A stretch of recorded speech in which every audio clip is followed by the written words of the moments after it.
2026년 대한민국 극장가는 지금 500년 전 비극적인 죽음을 맞이한 한 소년 왕의 이야기에 깊이 침잠해 있습니다. 영화 왕가 사는 남자가 이토록 뜨거운 돌풍을 일으키는 이유는 화려한 액션도 반전의 쾌감 때문도 아닙니다. 우리는 이미 결말을 다 알고 있습니다. 단종은 숙부에게 왕위를 빼앗기고 낯선 땅 영월에서 쓸쓸히 생을 마감하죠. 패배자의 기록이자 뻔한 새드 엔딩임에도 불구하고 왜 수백만 명의 현대인들은 마치 자기 일처럼 오열하며 영화관을 나서는 걸까요?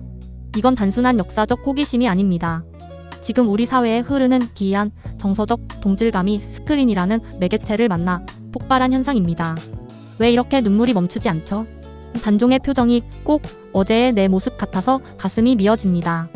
인터넷 커뮤니티와 SNS에는 영화를 본 후 주체할 수 없는 우울감과 먹먹함을 호소하는 글들이 쏟아지고 있습니다.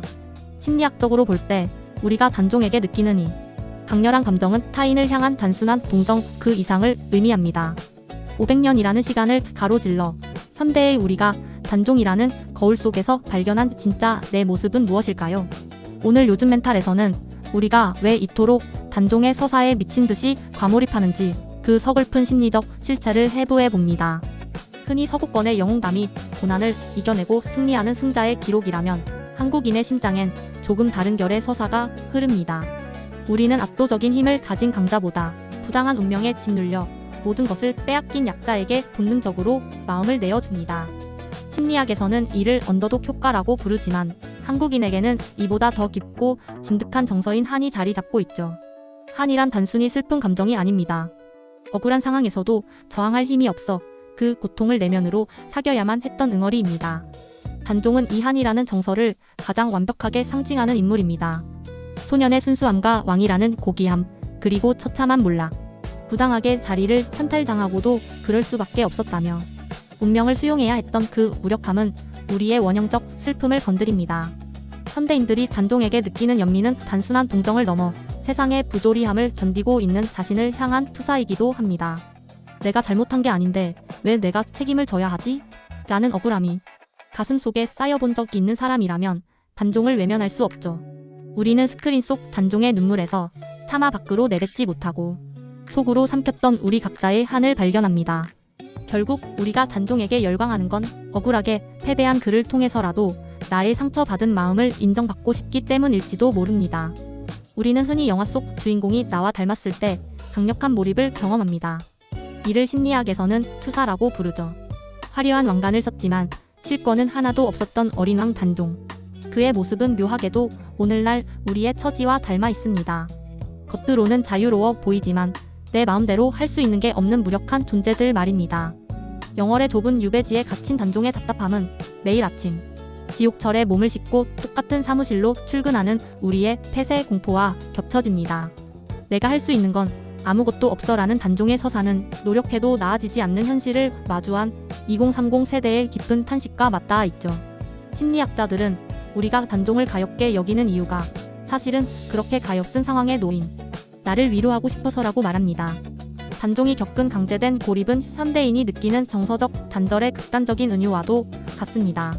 그래서 스크린 속 단종이 밥을 먹거나 잠을 자는 사소한 행동 하나하나에도 우리는 숨을 죽이며 지켜보게 되는 것입니다.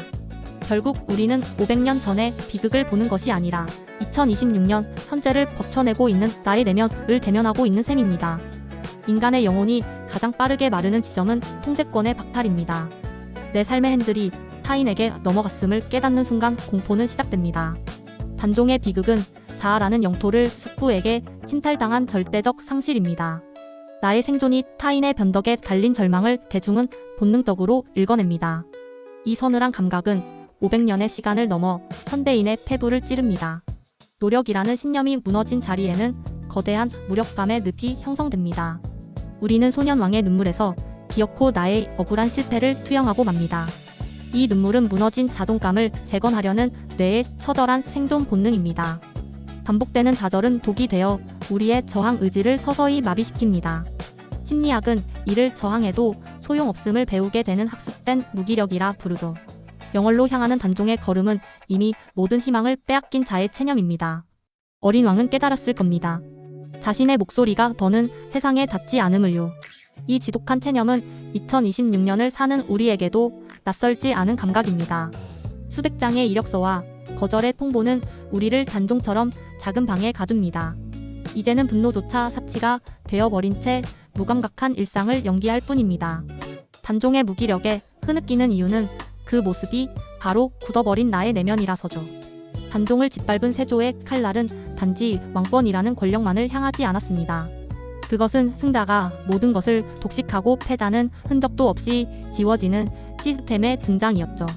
강해지지 않으면 죽는다는 세조의 논리는 지금 우리를 채찍질하는 목소리입니다. 소년 왕의 순수함은 제거 대상일 뿐이었습니다.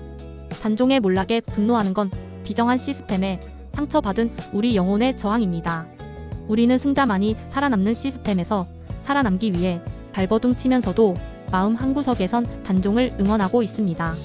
영화관을 나설 때 그 뜨거운 눈물은 과연 누구를 향한 것이었을까요?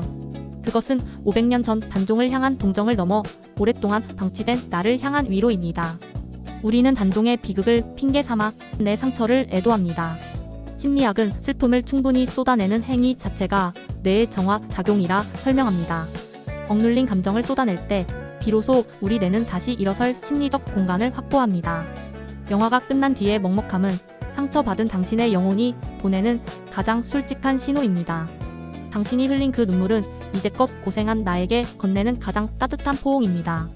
몰락한 단종의 곁을 끝까지 지킨 어몽도의 존재는 이 영화의 가장 큰 위로입니다. 심리학은 조건 없이 나를 수용해주는 대상을 안정기지라고 정의합니다.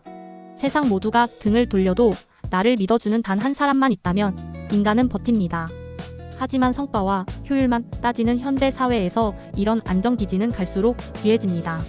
우리는 영화를 보며 어몽도의 손길에 대리 만족을 느끼고 안도감을 얻습니다. 단종이 느꼈을 안도감은 곧 고립된 채 살아가는 우리 모두의 갈망이기도 합니다.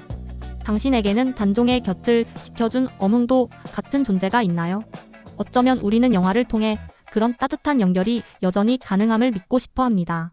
무기력에 잠식된 단종을 보며 흘린 눈물은 부끄러운 약함이 결코 아닙니다. 오히려 타인의 아픔에 공명할 수 있는 당신의 마음이 살아있다는 신호이죠. 또한 그것은 당신이 그만큼 치열하게 세상을 버텨내고 있다는 가장 정직한 증거입니다. 세상이 당신에게 결과와 효용만을 강요하며 숨 가쁘게 몰아세울 때가 있습니다. 그럴 때면 잠시 마음속 영월의 숲에 머물며 스스로를 가만히 다독여주세요. 당신의 뇌는 스스로를 치유할 시간을 벌고 있는 겁니다. 내 마음대로 되지 않는 삶일지라도 공감의 힘은 우리를 다시 살게 합니다. 당신의 멘탈이 안녕하기를 바라며 지금까지 요즘 멘탈이었습니다.